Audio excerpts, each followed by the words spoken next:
ನಾವು ಬಂದಿದ್ದು next temple ವಿಸಿಟ್ಗೆ ಮಡೈಕಾವಲಿ ಇರೋ ಟೆಂಪಲ್ ಭಗವತಿ ಅಮ್ಮನ್ ಟೆಂಪಲ್ ಯಾಕೊಮ್ಮೆ 6 ಗಂಟೆಗೆ ಅಂದವರು ಮತ್ತೆ 7 ಗಂಟೆ 5 ಗಂಟೆಯಿಂದ 5:30 ತನಕ ಅಂದ್ರೆ ಆಮೇಲೆ 6 ಗಂಟೆಯಿಂದ 6:30 ರಶ್ ಜಾಸ್ತಿ ಇದ್ದಾರೆ. ಅದಕ್ಕೆ ರಶ್ ಜಾಸ್ತಿ ಇದಾರಲ್ಲ, ತುಂಬಾ ರಶ್ ಇರೋದಕ್ಕೆ ಏನಾದ್ರು ಹತ್ರ ಹೇಳ್ತಿದ್ದಾರೆ.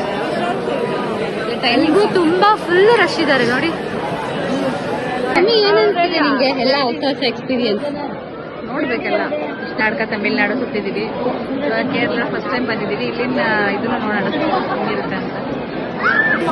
ಓಕೆ, ವೇಟ್ ಮಾಡೋಣ.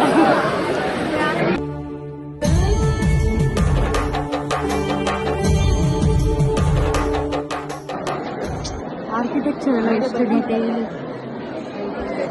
ಎಷ್ಟು ಡೀಟೇಲಿಂಗ್ ಆಗಿದೆ. ಕಣ್ಣೂರಿಗೆ ಎಷ್ಟು ರೀಚ್ ಆದ್ವಿ? ಬೆಳಗ್ಗೆ 5:30 6 ಗಂಟೆಗೆ ರೀಚ್ ಆದ್ವಿ. 6 ಗಂಟೆ ರೀಚ್ ಆದ್ವಿ. ಸೊ ಹಂಗೆ ಬೀಚ್ಗೆ ಹೋದ್ವಿ. ಟೈಮಿಂಗ್ಸ್ ಗೊತ್ತಿಲ್ಲ, ಬೀಚ್ಗೆ ಹೋದ್ವಿ. ನೋಡಲ್ಲಿ ಒಳ್ಳೆ ವೈಬ್, ಒಳ್ಳೆ ಸಾಂಗ್ಸ್, ಒಳ್ಳೆ ಮಜಾ. ಸೊ ಚೆನ್ನಾಗಿತ್ತು ಟ್ರಿಪ್. ಸಾಗರ್, ಏನು ಪ್ರಸಾದ ಇಲ್ಲಿ? ಸ್ಪೆಷಲ್ ಪ್ರಸಾದ ಏನು? ನಾನ್ ವೆಜ್ ಪ್ರಸಾದನೇ ಚಿಕನ್, ನಾನ್ ವೆಜ್ ಇಲ್ಲಿ?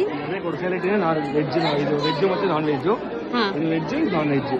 ನಾನ್ ವೆಜ್ ಅಲ್ಲಿ ನಿಮಗೆ ಚಿಕನ್ ಮಟನ್ ಕೊಡ್ತೀನಿ. ಯಾವ ದೇವಸ್ಥಾನದಲ್ಲಾದ್ರೂ ನೋಡಿದ್ರಾ ನೀವು ಚಿಕನ್ ನ ಪ್ರಸಾದ ಹಾಕೊಡೋದು? ಇಲ್ಲ, ಕೇಳಿದ್ದೀನಿ. ಆದ್ರೆ first time non veg chicken ಪ್ರಸಾದ ಕೊಡೋ ದೇವಸ್ಥಾನಕ್ಕೆ ವಿಸಿಟ್ ಮಾಡಿರೋದು ಇದೇ ಫಸ್ಟ್ ಟೈಮ್. ಮತ್ತೆ ಇಲ್ಲಿ ಹೆಸರು ಕಾಳು ನಾನ್ ವೆಜ್ ಅಂತಾರೆ, ಅದು ಪ್ರಸಾದ ತಗೊಂಡು ದೇವಸ್ಥಾನದ ಪ್ರಸಾದ ಓಪನ್ ಮಾಡ್ತಾ ಇದ್ದಾರೆ. ಏನೇನಿದೆ ಸಾಗರ್? ಹೆಸರು ಕಾಳಷ್ಟು ಇದೇನು? ಪಾಯಸ ಕೊಟ್ಟಿದ್ದಾರೆ ಗೈಸ್. ಏನೇನೋ ಡಿಫ್ರೆಂಟ್ ಆಗಿದೆ ಗೈಸ್. ಇಲ್ಲಿ ಚಿಕನ್, ಇದು ಚಿಕನ್.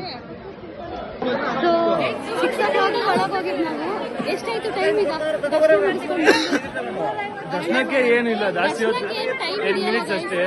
ಟ್ರೈನಲ್ಲಿ ಜನ ಇರ್ತಾರೆ, ಅದು ನಡೆಯುತ್ತೆ. ಹಾಗಾಗಿ ಅಲ್ಲೇ ಹಾಫ್ ಅನ್ ಅವರ್ ಲಾಕ್ ಮಾಡ್ಬಿಟ್ಟಿರ್ತಾರೆ.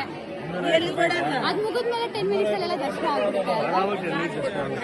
ಟ್ರೈನಲ್ಲಿ ಮಾತ್ರ ವೇಟ್ ಮಾಡ್ಬೇಕಷ್ಟೇ, 1 ಅವರ್. ವೀಕೆಂಡ್ ಅಲ್ಲಿ ಮಾತ್ರ ಕ್ಯೂ ತುಂಬಾ ಇರುತ್ತೆ. Week days